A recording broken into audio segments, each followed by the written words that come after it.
Hi guys, তোমরা সবাই কেমন আছো? আশা করছি সবাই খুব ভালো আছো। আবার অনেকদিন পরে ছোট্ট একটা মিনি ব্লগ নিয়ে চলে এসেছি।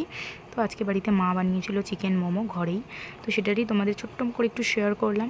তো এখানে মোমোগুলো মোটামুটি বানানো হয়ে গেছে, আর এখানে কয়েকটা মোমো দেখো দিয়েছে, অতগুলো একটুখানি উল্টে পাল্টে ভালো করে সেদ্ধ করে নিচ্ছে। আর যে মোমোগুলো বানানো হয়ে গেছে চলো সেগুলো তোমাদেরকে দেখাই। তো দেখো এখানে এই মোমোগুলো হচ্ছে আমাদের বানানো হয়ে গেছে। তো এগুলো যখন খাবো তখন তোমাদের সাথে ভালো করে শেয়ার করব। খুব সুন্দর নরম হয়েছিল খেতে। আর এখানে দেখো স্যুপটা জাস্ট ওয়াও হয়েছিল, ঘরে বানানো হয়েছে বলে বলছি না, সত্যিকারের ভীষণ ভীষণ টেস্টি হয়েছিল। তোমরাও এভাবে চাইলে বাড়িতে বানিয়ে দেখতে পারো। আর এখানে দেখো মোমোটা তোমাদেরকে আমি ছিঁড়ে দেখাচ্ছি, বুঝতে পারছো কতটা নরম হয়েছে, এই দেখো। আর আমি বাটিতে নিয়ে নিয়েছিলাম একটুখানি সস, আর এখানে ছিল হচ্ছে স্যুপটা। তো চলো ছোট্ট মিনি ব্লগটা কেমন লাগলো অবশ্যই কমেন্টে জানিও। ভিডিওটা ভালো লাগলে একটা লাইক করো, চ্যানেলটিকে সাবস্ক্রাইব করো। আর তোমরা যদি আরও ছোটো মিনি ব্লগ দেখতে চাও তাহলে আমাকে অবশ্যই কমেন্টে বলবে, তো আমি আরও অনেক ছোটো ছোটো মিনি ব্লগ দেওয়ার চেষ্টা করব। তো চলো আজকের মতো সবাইকে টাটা। ভিডিও